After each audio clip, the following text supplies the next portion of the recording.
Hello everyone, welcome to the Toronto Geometry Colloquium. This is a weekly series all about geometry processing. This colloquium aims at promoting young researchers and researchers from traditionally underrepresented communities. Every week, we'll have an opener talking about their cutting-edge research for 10 minutes, followed by a headliner giving us a keynote-style presentation. Our first speaker today is from our very own University of Toronto. He joined us last year, and before that, he was at the University of Texas at Austin, where he got his BS and his MS degree. And since he's joined us, he simply keeps showing us time and time again how talented he is at making both beautiful physics animations with difficult discretizations, but also how talented he is at taking care of animals on his family farm. Overall, he's just a very nice person, very humble, and he's great to work with. And I am very excited to see the body of work that he's going to generate throughout his time here at U of T.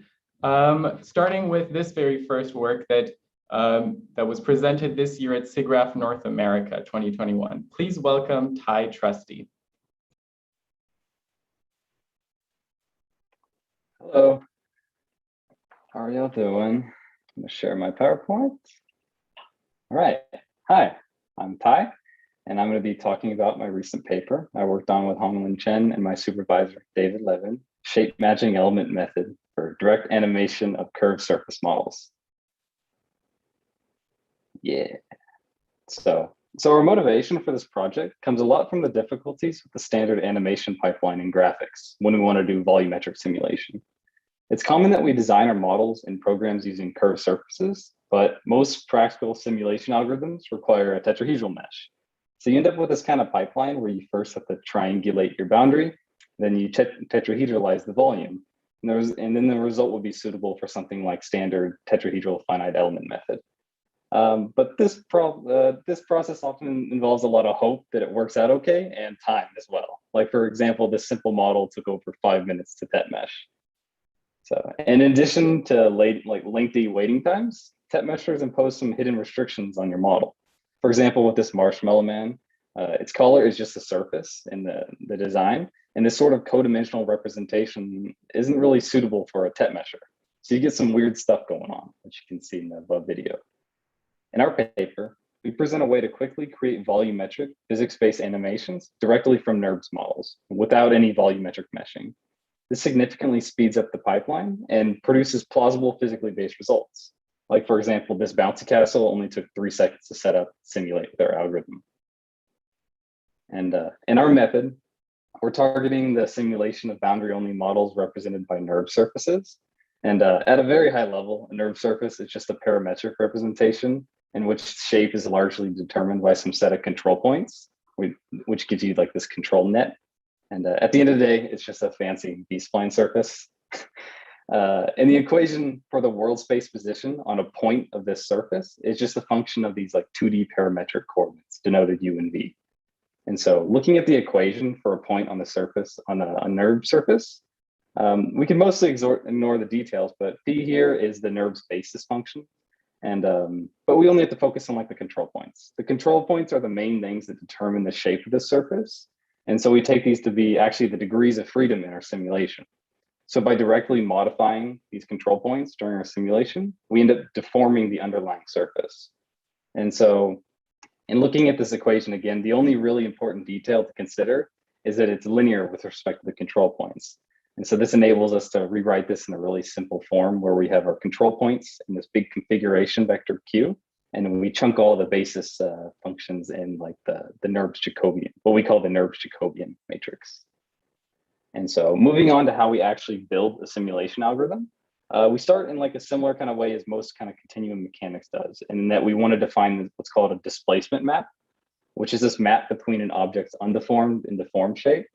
So at any point, big X, like in this picture, this displacement map should return its corresponding position in the deformed mesh, little x. And our primary constraint in building this map is that it should be meshless and only require the surface geometry. So only requiring the NURBS parts. And and this is where the shape matching comes in to save the day. By using shape matching, we can say that this displacement is equal to some polynomial estimate of the deformation. Here, P is the polynomial basis, and C are our coefficients for our deformation polynomials. And in the case of like a single NURB sphere, like here, we just use a single polynomial.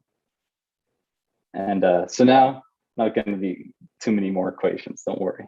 So now that we have our NURBS mapping for points on the surface and a displacement map, we can do the shape matching operation. So this involves computing a polynomial that minimizes the geometric distance between the undeformed and deformed shapes. So just looking at this like linear system we have, the left-hand side is a bunch of polynomial bases in the undeformed shape. And C is our unknown polynomial coefficients.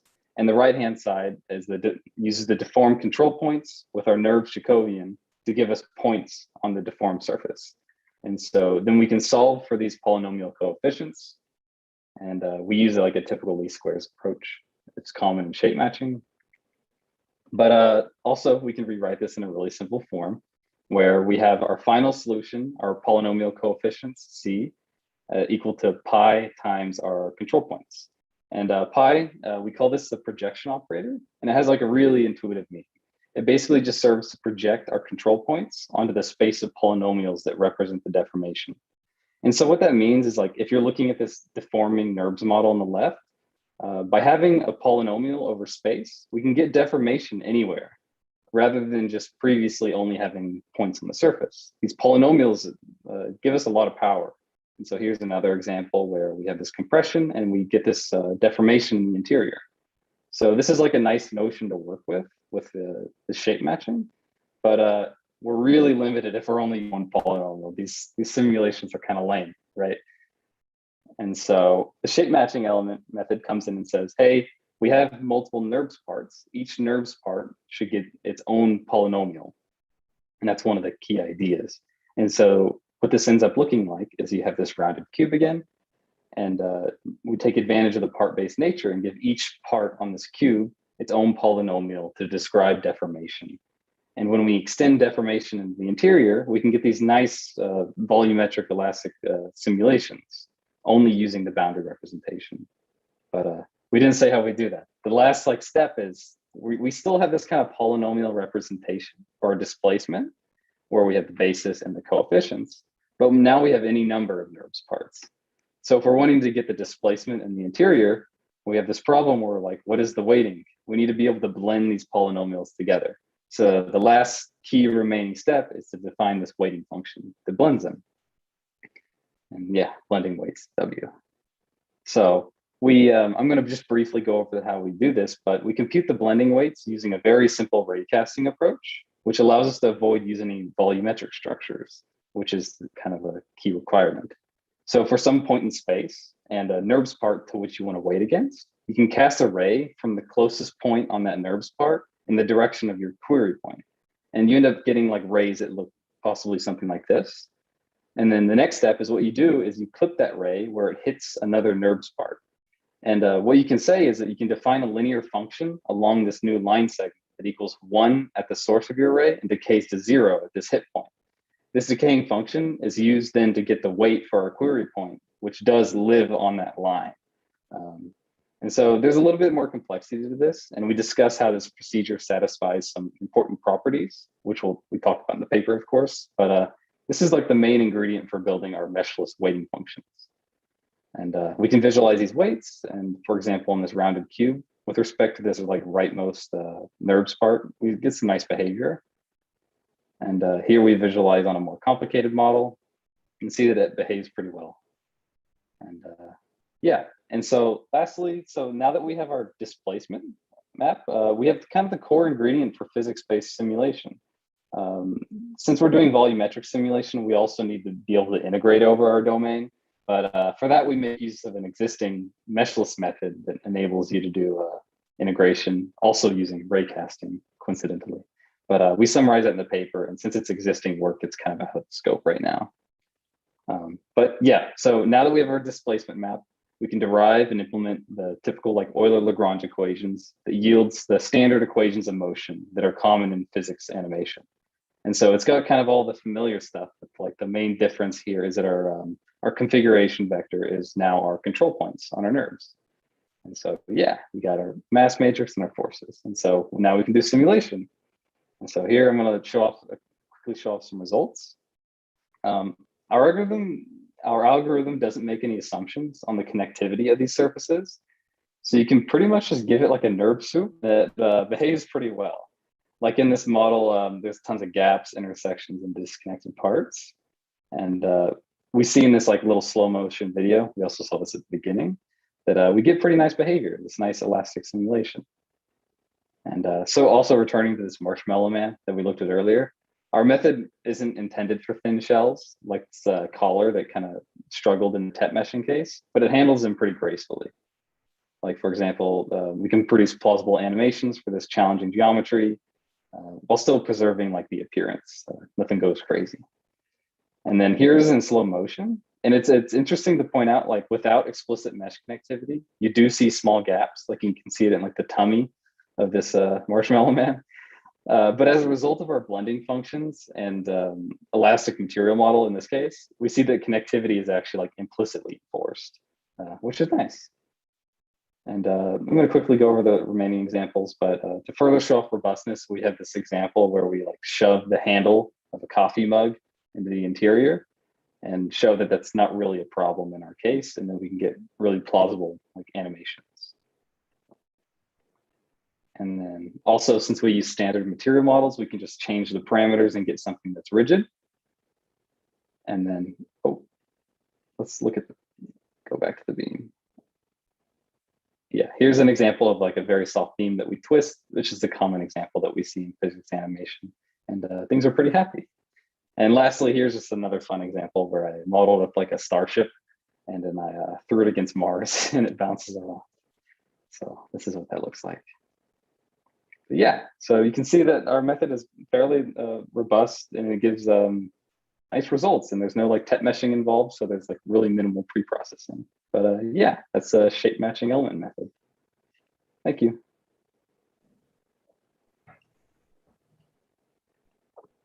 Thank you so much for that great talk, Ty. As usual, we're going to have a joint Q&A session at the end where both speakers will be able to ask questions to both speakers. Right now, we're going to move on to our headline speaker. And well, this person is just a Goliath of computer graphics and robotics. She has done pioneering work in collision detection algorithms, has countless contributions to fluid simulation, physics-inspired deep learning, crowd simulations, audio rendering, the list goes on. And honestly, it feels like every time I start reading up on a new research direction, I always find a paper or two published by her group on that same research direction. She's a professor and chair of computer science at the University of Maryland, College Park. And before that, she was a professor at the University of North Carolina, Chapel Hill for 20 years. And throughout her entire career, she's mentored a lot of great students who have gone on to become their own successful researcher. And so it's a very big honor to have this person here presenting for our colloquium so that we can learn from somebody who's obviously a great mentor. Please welcome Professor Ming Lin. Thank you, Ming, for the introduction.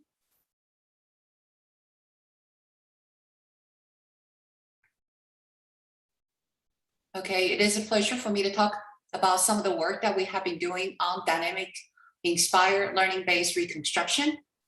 And these work that I will be presenting today are really work done by my former PhD students and current PhD students, as well as my collaborator at both UNC Chapel Hill and University of Maryland at College Park, in addition to industrial collaborator Vladimir Koten, who was formerly at Intel and now at Apple.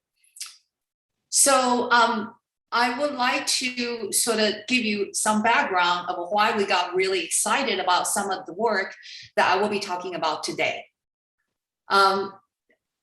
Our focus and motivation here is largely on virtual try-on. And the reason here is that the apparel industry is estimated at over $3 trillion in 5 or 6 years ago, with a growth rate about 4% per year for the last few years. At least in the US, $1.6 trillion of retail purchasing has been done through online e-commerce sale, and the growth keeps going up. But only a very small percentage has been actually spent for e-commerce related to fashion and garments. Oh, sorry. Hi, Professor. Yeah. Oh, okay, perfect. We just need Got it. Sorry, I want to move to the full screen and I forgot to do that. No problem. So virtual try-on actually have a lot of applications, not only in garments, but in fact, it's already widely used in makeup, sunglasses, glasses, all type of products that you can see, as you can see here. Now, our focus here is largely on garments in this talk. And there are two problems which I will address. The first one is accurate reconstruction of a human body given photographs. And the second one is the faithful estimation of the garment, specifically garment material. Now, our proposed solution are the following, which I will touch upon today. The first is the accurate reconstruction of human body. And specifically, I am proposing the approach that our group has done some work on and investigated and have some preliminary results that look really, really nice. And that is shape-aware human body and garment recovery using images. Another topic which I will cover is easy, fast recovery of clothes or fabric material reconstructed directly from images or videos. And a related problem is a faithful estimation of a garment material using a slightly different approach, namely differentiable class simulations. And if time allows, I will also touch upon user-friendly creation of 3D garments directly from 2D design patterns. So about a few years ago, we started looking at this idea of being able to take a single view photographs or images and be able to reconstruct not just the garment, but also the body underneath directly from a single view images. We have proposed this overall system pipeline, as you can see here. We assume that we have a database of garments, common garments. We also assume that we have a database of human body, and these, by the way, both of these assumptions are valid. There are databases of garments on the web where there are actually sewing patterns available. There are also a large database of 3D scanned human bodies. And having those databases allow us to parameterize and build a parameterized model for each. And we also assume that we are given a single view images or single view photographs as input. Then what our system does is it will perform a garment parsing that will indicate what's a top or a skirt or dress or gowns. And then we perform human body reconstruction using human body database that we already have and other existing methods. There has been a large number of techniques that essentially provide a parametric model using existing database to reconstruct a human body based on the image input. Also, with the image input, a single view image input, we can estimate the size and the feature directly from the images. Then given these initial pre-processed input to our system, we then estimate an initial garment based on the top that we were, or the bottom that we were able to identify. So we use a generic garment and register that garment onto the estimated human body based on the initial estimation of the body that we were able to guess from the single view images. After we register the two, we also, one of the steps that we also perform is actually sizing these garments based on the size of the body that we see in images. So with these initial guesses, we then send the garment and the register body along with the garment through a class simulation, which will then perform a class simulation for draping of the garment on the body. Then we would basically compute the difference between the simulated garment drape on the body along with the original images. We use the difference between pixel to drive the optimization process to refine both the human poses as well as the material. And the insight that we have here is that the wrinkle and the folds of the fabric depends on essentially the material. And we will continue this iterate loop until the simulated image basically appear or look like the input photographs. And then we stop right there. I'll put both the poses as well as the material. I want to also highlight the poses also affect the wrinkles that you see. So the poses are also iteratively adjusted along with the material parameter in this joint material pose estimation. So just to show you some of the initial result that we have here. As you can see, the original images on the left and the reconstructed recovered human body in the middle. And then finally, our simulated result with the simulated garment and the estimated garment drape on the estimated body or the recovered body on the right. As you can see here, they do this particular approach does a fairly good job in terms of both estimating the underlying body as well as the garments, and particularly the garment material. And if we are able to do this, we could also perform animations. As you could see that as a wind blow, the skirt actually flow around and respond to the wind forces.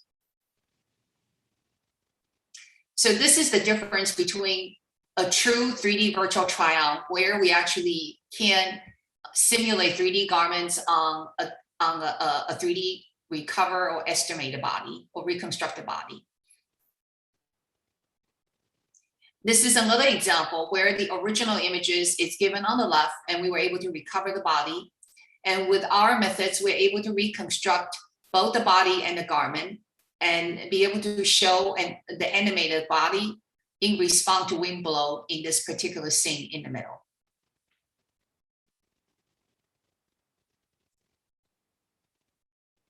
And you can imagine this can be really useful for 3D virtual try-on. It goes far beyond the 2D photograph or image-based virtual try-on. It actually shows you how a particular garment will fit on your body much more precisely, much more accurately.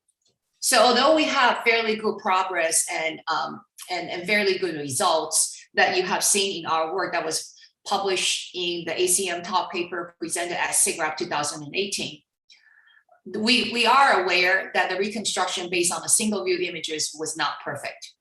And so we have continued to make progress by develop another approach, which we call shape-aware human pose and shape reconstruction using multiview images.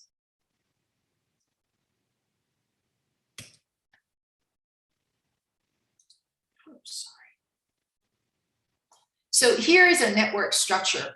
Essentially what we propose here is given that we have multiple view, these poses don't even have to be perfectly registered as long as they're roughly in the right, in roughly the same poses. The images are taken from different view of the same person. Then these are the input to our neural network, which is a multi-stage, multi-regression block neural network that will taking a multi-view to reconstruct the human body. As you can see here, we are assuming N-view was given. Each one of them is then input into a regression block, or rather a multi-stage regression block. For each one of these views, it's being processed by the staggered regression block one by one, as you could see.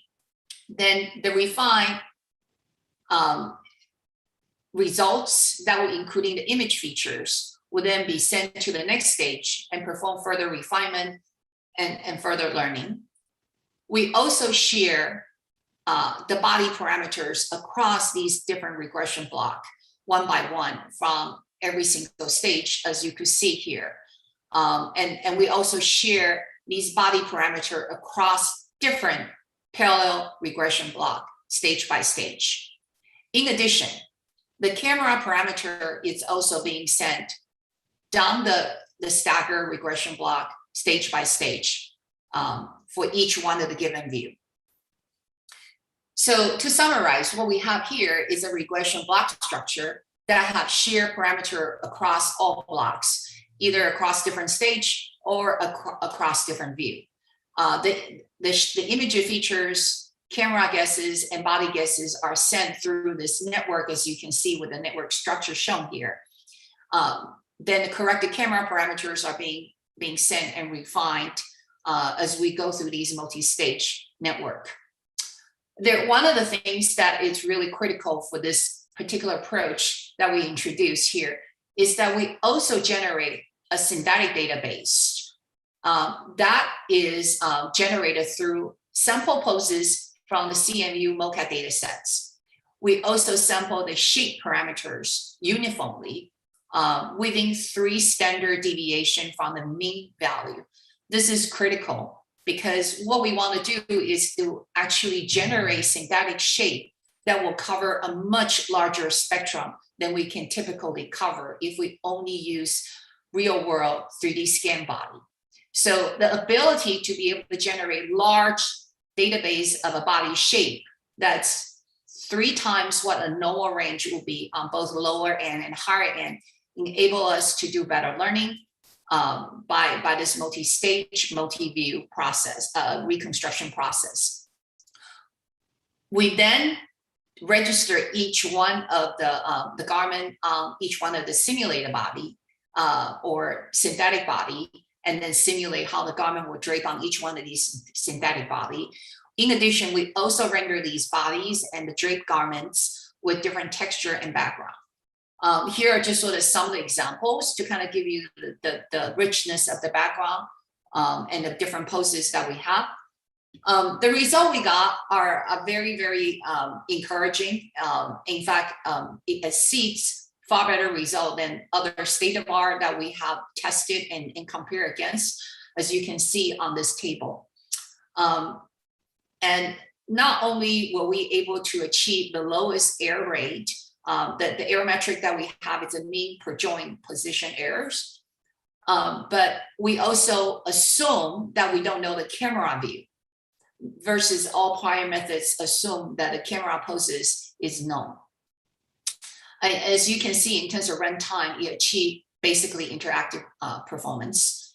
And we also assume we don't have the temporal information. Prior methods doesn't allow articulation. Our methods actually allow articulation even across different views. We do assume parametric shape model. We are using the simple body model directly from the simple papers came from MPI under Michael Blacks's group. And that's the shape parameters I was referring to in my earlier description. So overall, our method achieved the best accuracy without the knowledge of the camera parameters, the temporal consistency, yet it still provides fast articulated human body prediction. Here's another comparison against the state of art. And in this particular ablation study, we look at the difference in terms of performance with single view versus multi-view. So clearly, multi-view does a better job in terms of reducing the errors. We also look at our overall performance with synthetic data training and without synthetic data training. And again, with synthetic data training, you can see that we have been able to reduce the errors further from just the multi-view perspective.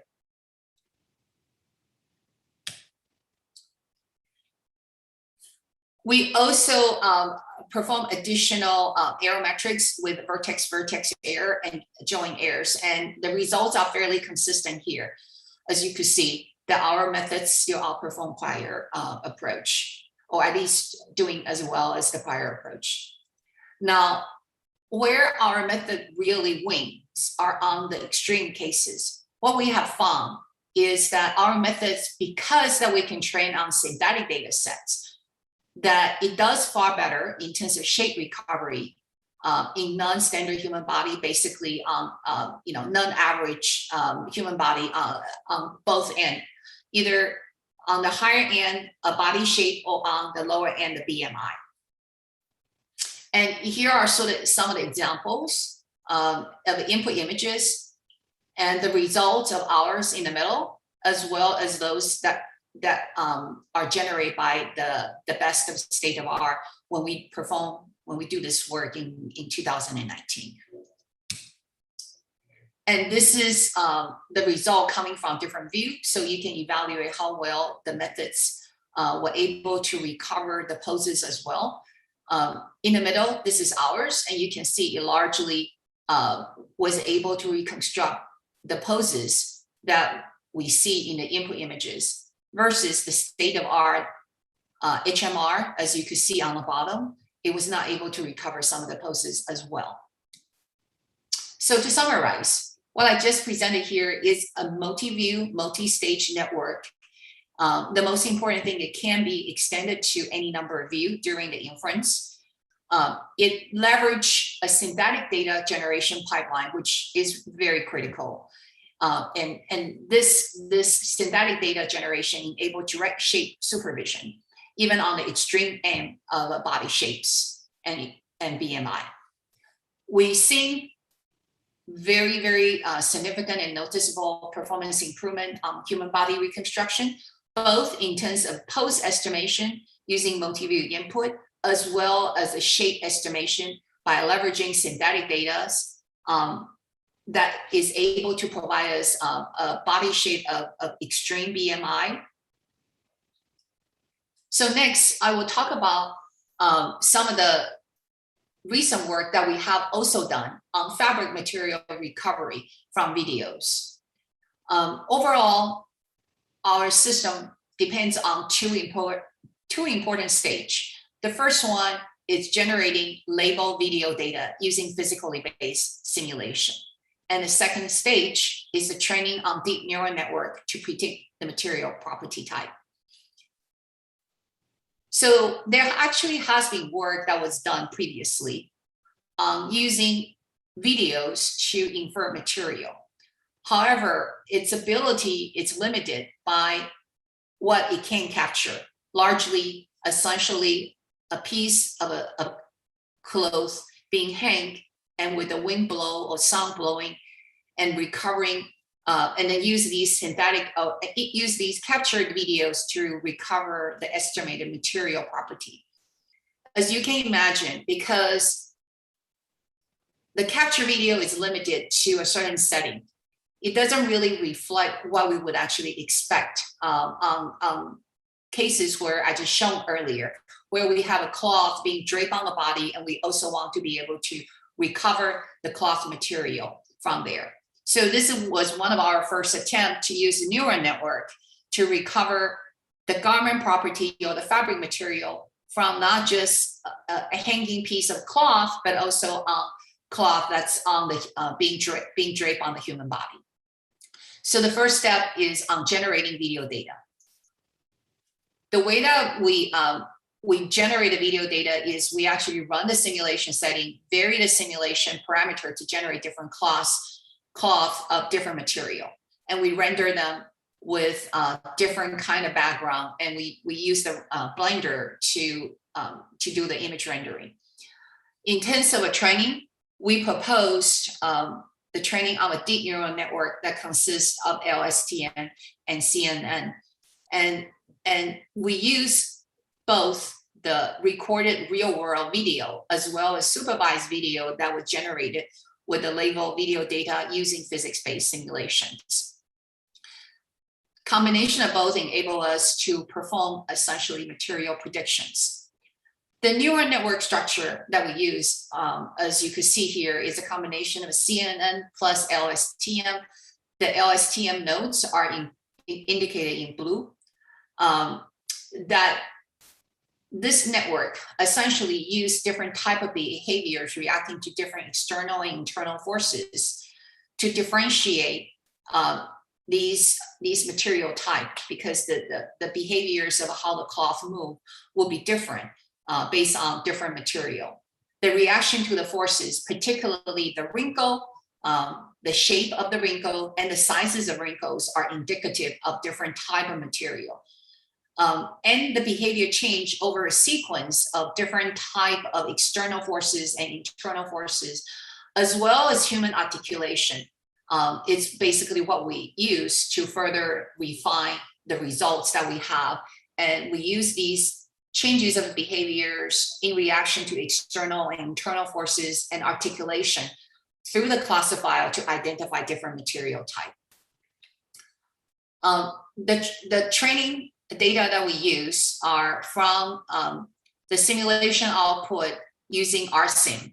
They are easy to control, these different type of material parameters, but it's also easy to control the lighting and the external forces. And so we are able to generate a large number of label data sets. Sorry.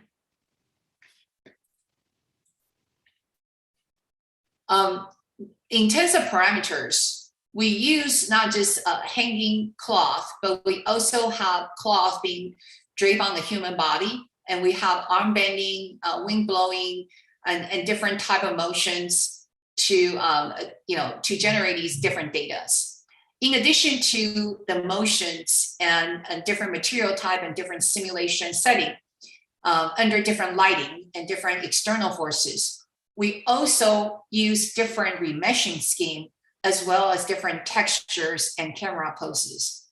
So this allows us to generate a very large and rich sets of synthetic data set that would otherwise be not possible if we had to do all these recording under all these different conditions.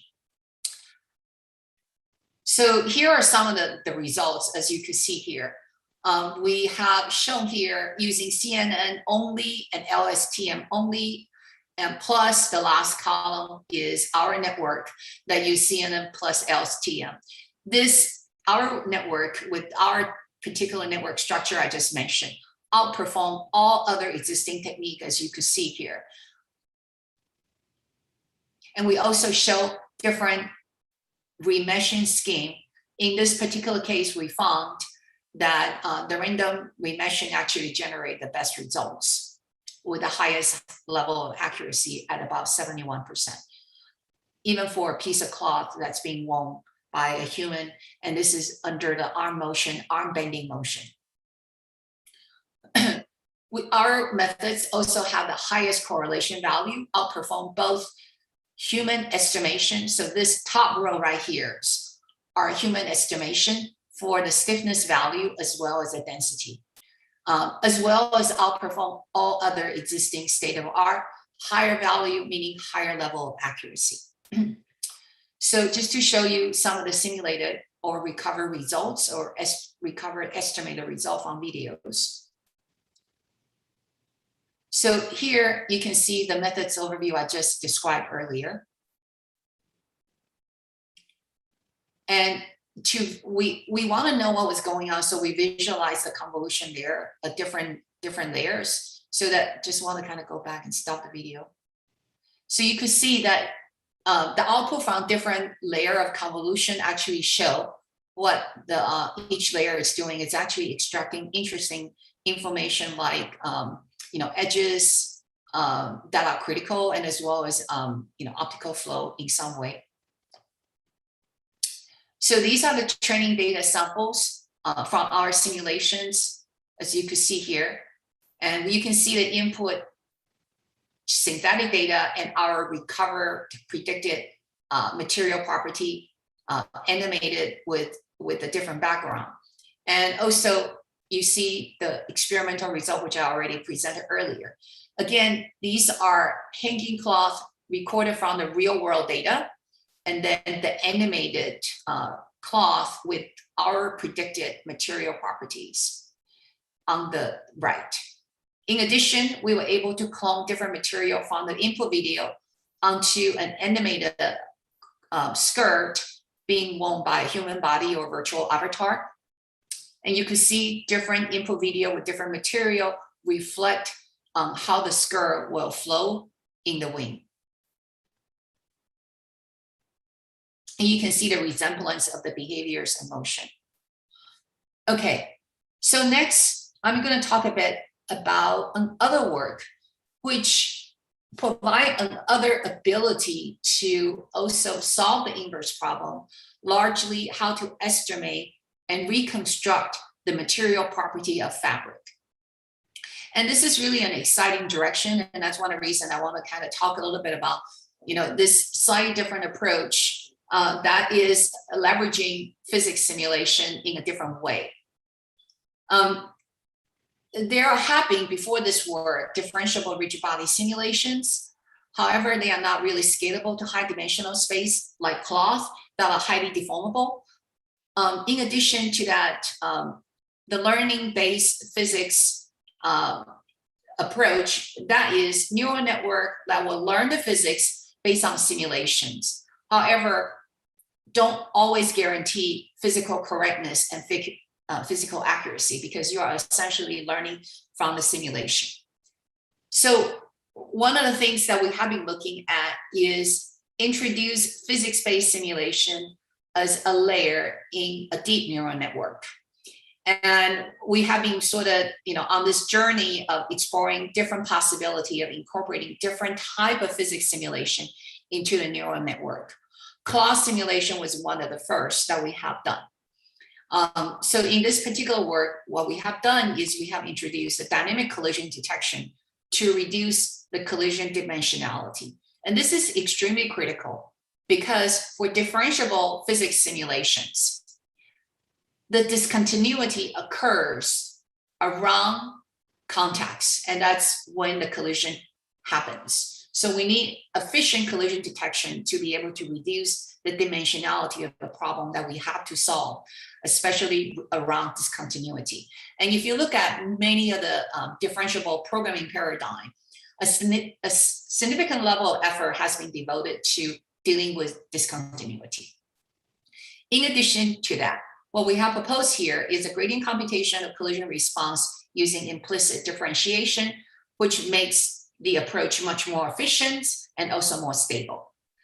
Then lastly, but not the least, is an optimized backpropagation using QR decomposition to reduce the dimensionality of the problem and thereby the overall speed up. So one of the things that we need to do for differentiable programming paradigms is obviously we need to be able to differentiate and we need to compute the gradients of any kind of physics solver. For cloth simulation, we do it essentially going from ground zero up by assuming that we have the standard formulation of using the standard formulation of forces equal to mass times accelerations. Our input that are mass and forces. What we want to compute and estimate is the acceleration. So we solve this by using the backpropagation to differentiate the loss function with respect to the accelerations, and then compute both DL, DM with it's a differentiating with respect to the mass and the forces. L is the losses function here. And the solution that we have here are shown in these two formulations. And these are just simply derived from the basic equation in Newtonian dynamics. One of the really important and critical thing, as I already mentioned earlier, is that how to handle collisions and contacts, because this is where the discontinuity occur. In fact, what we did here is we formulate a collision response problem as essentially as part of our optimization formulations. We transformed the traditional collision detection problem into essentially a linear constraint or linear inequality constraint. And this is basically just setting the distance between the nodal, each one of the node to the faces over a particular time instant to be less than some delta, where, for example, delta can be the thickness of the cloth. And our objective is to minimize the energy to the overall energy of the system to avoid collisions. So obviously we can reformulate this as a linear inequality constraint, as you can see here. The objective formulations, it's basically to minimize the overall energy of the whole entire systems. This is basically nothing else, is subject to the constraints formulation that you see here. And this is nothing else but a quadratic programming problem. By using the KKD conditions, we could essentially derive the equation that's needed here. I won't go into all the detail. I will refer those of you who are interested to please look up our paper to see the deviations for each one of these gradients. Now, this is basically what we have to solve for the linear equation after you derive all the math.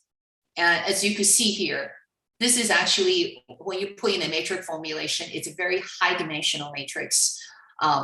So what we did here is using some of the standard numerical methods that's well known in the optimization community by using QR decompositions, where Q and R is of a much lower dimensions.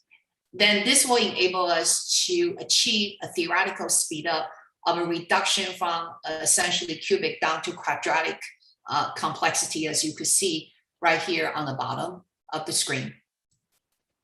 So does our simulation actually meet our expectation in terms of theoretical analysis? Yes, it does. So we see significant speed improvement in the back propagations. In this particular scene setting, what we have is a large piece of cloth crumble up.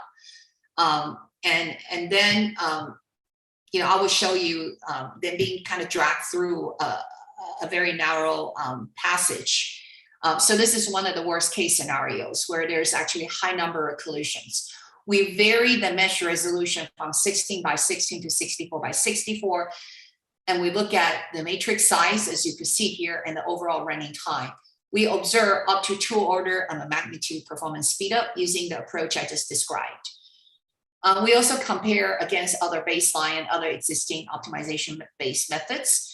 And you can see in terms of simulation errors, ours achieve the lowest errors. And also in terms of the bending stiffness errors and bending and stiffness errors, they also achieve the lowest, or at least one of the lowest, or comparable to other existing methods.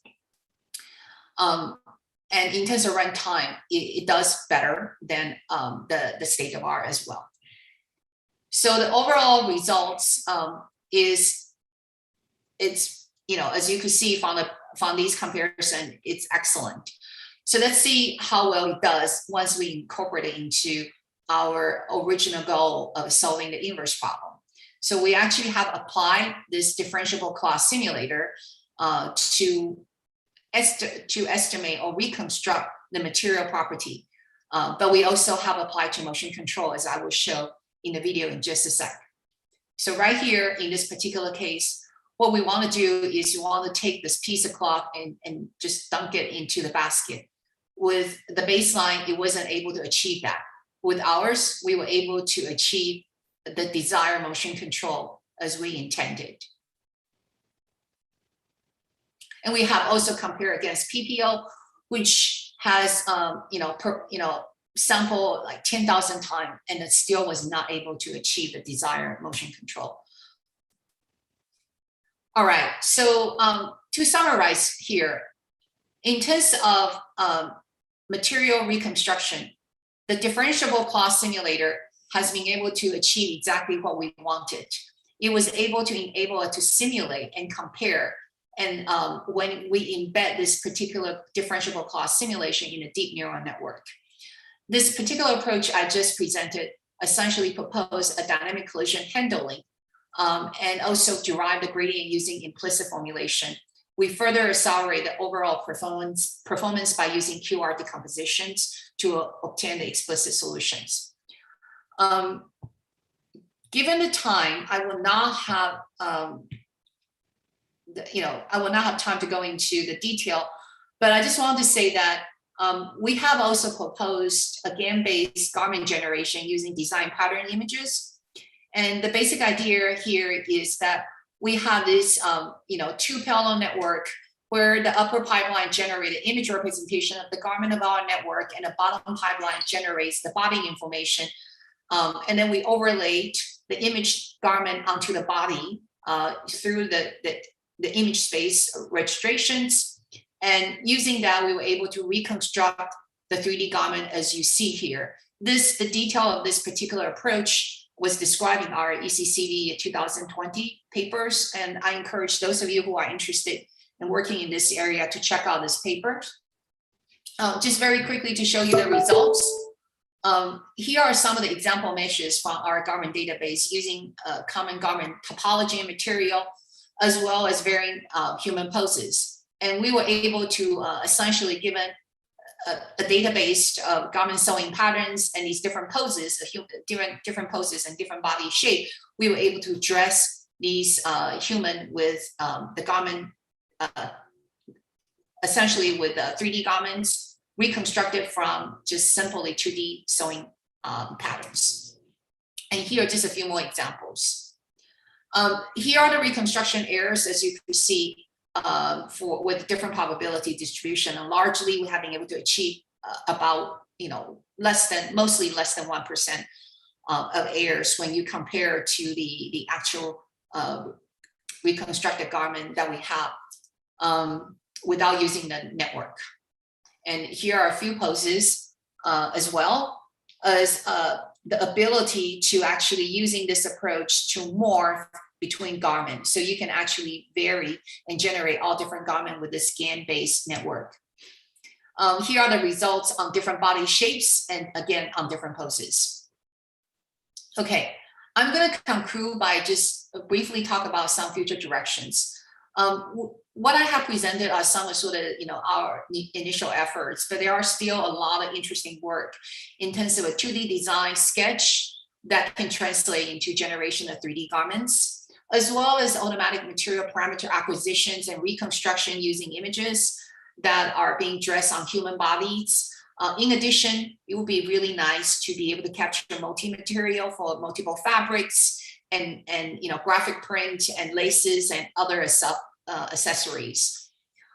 It would also be great to be able to generalize the learning process for cloth dynamics that's of different type of garment and shapes and body topology and garment topology and different material on different bodies and BNI and poses. And I believe that there is the possibility of using end-to-end systems where we can actually integrate differentiable geometry, differentiable physics, differentiable visions, and differentiable image rendering and rendering approach and so on, that we can have this end-to-end complete pipeline where we can, given any kind of video, and be able to reconstruct bodies and garments using the differentiable framework. I think there's tremendous promises over there. And in terms of human body, I think that we can still do better. I have proposed some multi-view methods, but there's possibility of coming up with a new parametric model for articulated feet, just like we have for articulated body. And the reason I'm interested in feet is because shoes are really, really important, area where a better articulated model can really improve the 3D fitting of shoes as well. And I also want to say that, in terms of reconstruction, we can imagine we can extend some of these framework in terms of visual rendering and improve animation to body emotions and feet emotion as well. All right, so I want to conclude by thanking the research sponsors. And I'm going to stop right here, post sharing. Thank you very much for that great talk, Professor. So we're going to move on to a Q&A session now. If you have any questions, please post them on the YouTube, or if we don't get to them, you can always find the Discord and ask your questions there, and we're going to guide the authors towards that channel where they can answer it at a later time as well. So we're going to start with a question for Ty to give Professor Lin a little break and maybe a water break or something to relax. So Ty, you mentioned your method relies on this raycasting approach to compute blend weights. I guess we're just curious about the type of problems that could occur here. There's quite a few questions that are like, would interior self-occlusion happen? I know in rendering, sometimes if you shoot rays, you can bump into your own material sometime, and that's going to give you a wrong answer. Or does this raycasting approach still work for, you know, non-manifold edges, extreme corners in your mesh and whatnot? Yeah, it handles like most cases pretty fine, but in that it'll give you plausible results, but it'll, like, if you have these like sharp self intersections, you could get these like big changes in weights as you vary like your position in the volume, and that will affect like your simulation results. Another thing that like you might run into, and this is something we talk about in the paper, is that like if you have a surface with like really bad gaps, you could have we have that procedure where we like shoot a ray and we find where it hits another surface. You might just not hit anything. You could just go off into infinity. Yeah. And so we have to have this parameter where we cut off the rays so that it eventually decays at some point. And so that's another thing. Like everything's fairly robust, but having all these self intersections will affect like your accuracy and your results. So yeah. I see. And another question for Ty: Can your shape element method be used to simulate 1D parametric curves in 3D? You've shown examples in 3D for 3D meshes, but what about like different dimensional meshes, like maybe 2D cloths or 1D rods? Is there I don't know if it's like the thing we presented with like the raycasting weights like suitable for like cloth and stuff like that, since it's like intended more for volume, but I think it could be like easily coupled with like a typical like cloth simulator or something that simulates rods. I see. But, okay. Yeah, I'm not totally sure. We have a few more questions for Professor Ming Lin. So there was a cloth simulation in a lot of your architectures. Your deep learning architectures use cloth simulation as a layer. And so I know that sometimes in cloth simulation, you have these challenging remeshing operations that need to be done. And you touched a little bit on a similar concept for handling self-contact. How much of a problem is remeshing in these deep learning cloth models? That's an excellent question. In fact, currently we disable that.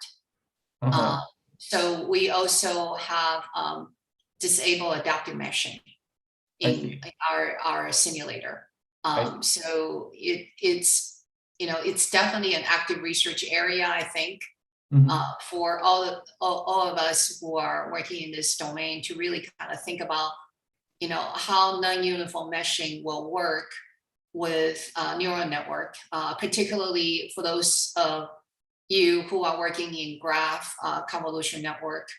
It's really sort of an exciting area. I don't think people have really looked at this. And it's, I think that's something that's really worthwhile to looking into. Visually, when you show results, do you notice this type of lack of self-intersection, lack of remeshing handling, or is it just a thing if we want to go the extra mile? Yeah, so it would, because we can't do the adaptive remeshing, we have to ensure our meshes are fine, or sufficiently fine. And so that means that your network size is going to be big. I mean, the network layer for this physics simulation is going to be big. So that's a computation trade-off, and it also means that you have to spend much more time on simulations. And ideally, you want to avoid that. And so there are all these are couple problems. So as I already mentioned, what we have done is we only scratch the surface of the problem. We show that this can be done, but in terms of a computational efficiency, in terms of designing, the appropriate graph network, that would be something that really is worthwhile for us to kind of think about as a community. I think this is much more central to those of us who are working in sort of the cross section between machine learning and physics-based simulation and geometric processing, right? So, geometry is very critical, and we learn, we so much of what we do, as you could see, we have to learn the geometry. from the network as well. And going forward, I think there's going to be much more tighter coupling in terms of what's the appropriate graph structures that's going to be able to capture all type of geometry that would reflect the physical behaviors that we're trying to capture and we're trying to learn.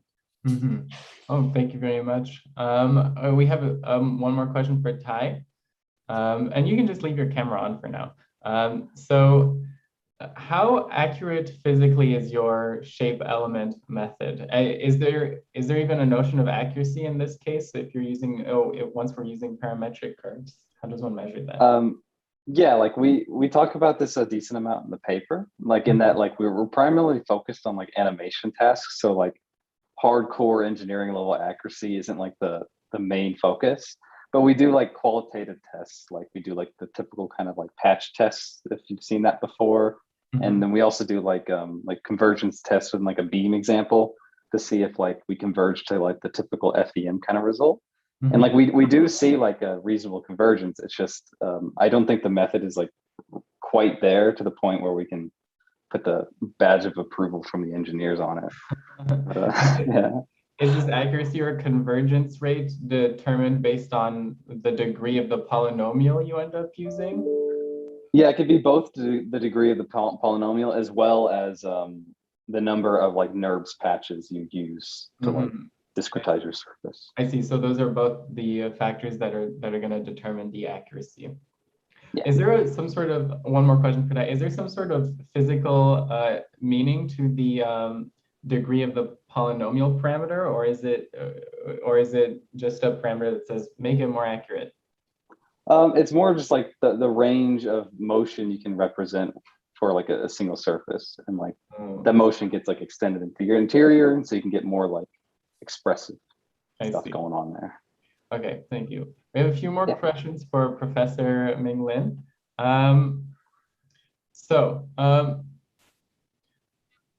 You showed some of your previous works in terms of body mesh approximation. You've showed that they have some biases against human models that deviate from the human body model.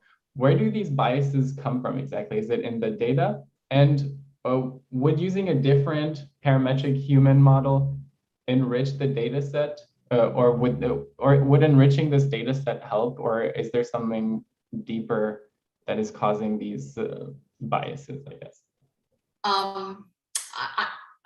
I think it's largely because of data.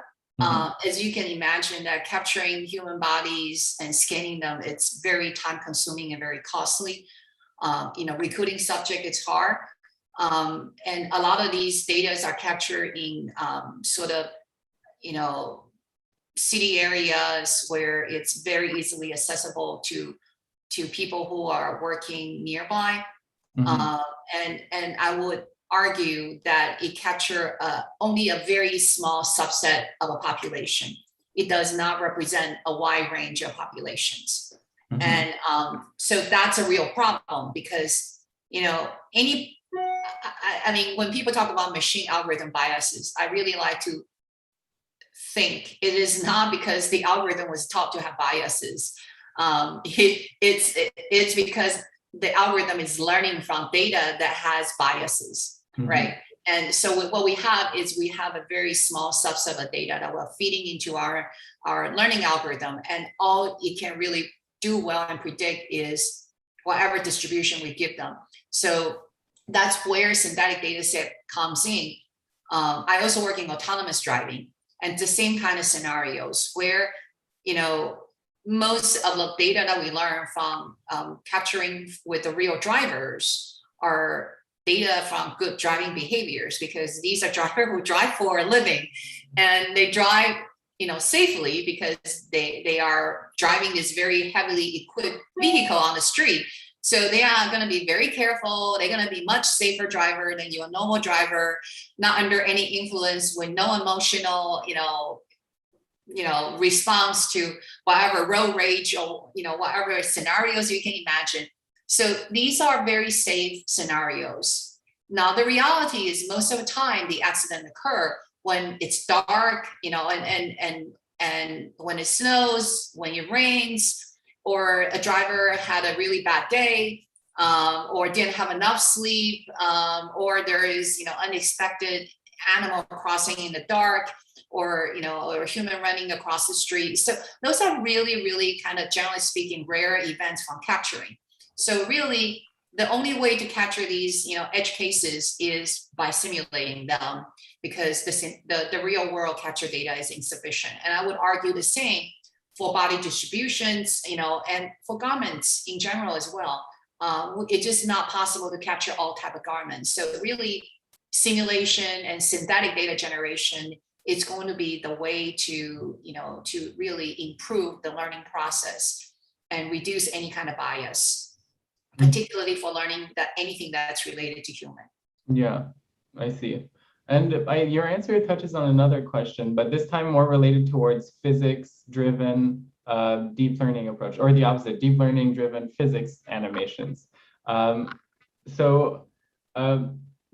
It seems like it's a growing popular field, and there's various methods for learning cloth, volumetric discretizations, etc. But how generalizable do you think these methods are? For example, can you take your cloth model and simply change the input that it was given to be a TET mesh, and then all of a sudden it's a video to Jello simulator sort of pipeline? Do you think that would still work, or is there a specific thing that needs to be done? Well, so for all those of you who are working and researching this area, the exciting news is, guess what? We have to write all type of physics simulator for all type of scenarios, and we need to, by the way, worry about coupling.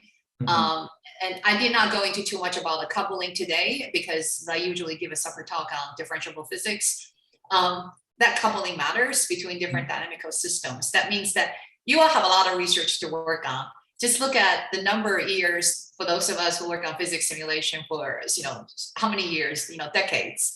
And we're still working on these problems. So I think the integration of physics simulation and geometry into, learning algorithm, it's going to be sort of a decade of research that's still waiting for us.